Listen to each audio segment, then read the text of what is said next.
Happy? Yes. I'm glad. Thank you all so much for coming out. It's nice to see so many people out in the middle of the deepest, darkest recession we've ever seen. God bless you. It's a recession that's got so bad, I've started emailing Nigerians.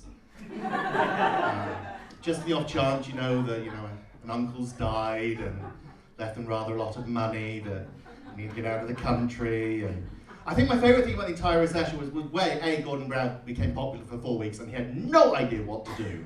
And the second thing was the VAT cut. Gordon came back and said, I've got a plan. And we went, okay, Gordon, what is it? And he's like, cutting 2.5% of VAT. And we all went, M&S is doing 20% off sale. Come on, you can do better than this. And then we learned that we're just essentially borrowing it from the future. That we're borrowing this 2.5 pence from 2 years in the future, which we need to pay back. And I think that's a beautiful idea. I just don't think it's been well thought out. Instead of borrowing a little bit of money from 2 years in the future, we should be borrowing a fuckload of money from very far in the future. And abolishing income tax. A little policy I like to call let our grandchildren pay. If you say it can come true, let our grandchildren pay. Let our grandchildren pay. You're looking at me going, no, you can't implement that. We're not voting for you. And you'd be right, because I'm apparently not allowed to stand for election. I have something called bipolar schizoaffective disorder. It effectively means I'm a lunatic, therefore not allowed to stand for government. How would they tell? It's not fair. It's true. Basically, when I tell my friends this, they just accuse me of taking my hero worship of Stephen Fry a little bit too far. And I have to point it out to them that under official Top Trump rules, I win. Stephen Fry has a simple bipolar disorder. I see and hear things at the same time. I lose against Derek Acorda because when I see and hear things, I don't have Yvette Fielding and the most haunted crew with me. But that's the way it goes.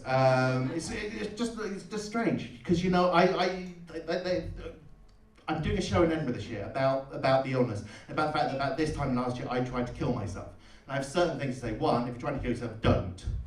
But I did wake up in hospital under the influence of morphine. And if you go into hospital at all, get morphine. Even if you just stubbed your toe, it's the worst pain in my world, I need morphine. You know the little bands they give you in hospital? I spent an entire day thinking that was my watch. I was just there going, where's the face? There's not the face. Where's the face? There's not the face. Where's the face? There's not the face. There's not the face. But if I have some advice for you is if you are thinking about committing suicide, plan it well. It's a very important thing. Most importantly, about how you do it. I mean, I knock certain things right on the head immediately, like, I decided I wasn't going to die by jumping off a tall building, mainly because I'm scared of heights. And I just get up there and I just go, whoa, that's a long way down. I could hurt myself. It's probably not the best idea in the world. I really want to do it by tube train, but I get suicidal at 3 o'clock in the morning. I don't live in London, and one day I drove into London at 3 o'clock in the morning, stopped at Hammersmith tube station, and then the man outside went, we're shut. And I went, well, what are we meant to do? He said, use a night bus. And I said, that's not the same thing. They can swerve. It's not true. And I have one piece of advice if you are thinking about killing yourself by jumping in front of a tube train. When picking which side of the platform to go for, wait for one train to go past first. Because there is nothing worse than saying your final goodbyes to the world, jumping out onto the tube train tracks, and seeing a train come to a very slow stop here, with the driver doing the wanker sign. You will not get back. I have a friend who is allergic to coconut. And he tried to kill himself by eating a Bounty bar. That's not fair. You're not allowed to go to heaven with the taste of paradise on your lips. Not fair. I went to a school that was so posh, our bully was named Tarquin. It is. And do your mama jokes still happen at school? Yeah, because they happened when I was at school. They were just vicious. They were like, your mama's so poor, she's only a 5-day membership at the golf club. Your mum is so poor, there's only one foreign holiday a year. Your mum is so poor, she works. And the thing about this place, it's a lovely place, it's beautifully done. We have a chandelier, I'd never really, but it means that the toilets downstairs are spotless. which I think is a mistake, because I want graffiti on my toilet wall. That's what I live for. When I go there, I want something to read, and you people are talented. You people should be down there graffitiing it for me. I'll give you the best piece of graffiti I've ever seen is in a pub in Lichfield. Something written on the wall is etched on the glass above the urinal, as if somebody, mid-period, had the most brilliant thought they'd ever had in their life, had gone home, brought an etching kit in, spent half an hour in beautiful Cyrillic handwriting. I mean, this isn't graffiti, this is M&S graffiti. But it's what it says. You send a one line of text and a phone number, the most beautiful thing I've ever seen in a pub toilet, because it says this: the mind only has itself to know itself by. Which for a pub toilet is immense.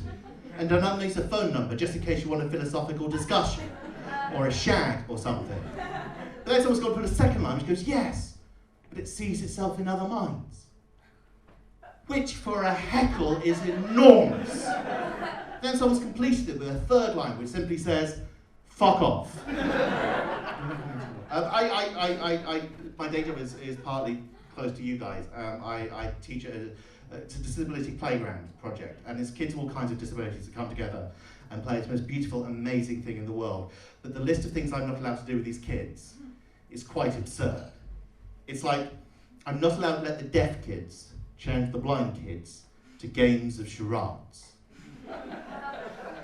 Because the deaf kids cheat. And the blind kids just shout everything out. Or if I'm playing musical chairs with them, only one wheelchair user allowed per game. Otherwise it takes forever. And sometimes you have to tell them off. And telling off kids is hard, but telling off these kids is even worse. And sometimes you're up there, the deaf kid's the worst. Because sometimes I'm there and I've got enough gumption, I've got enough hatred enough, I'm that pissed off with it. I'm there, I'm telling this little deaf kid off, and every so often one of them will look up at me, smirk, and do that. I'm still getting back from that.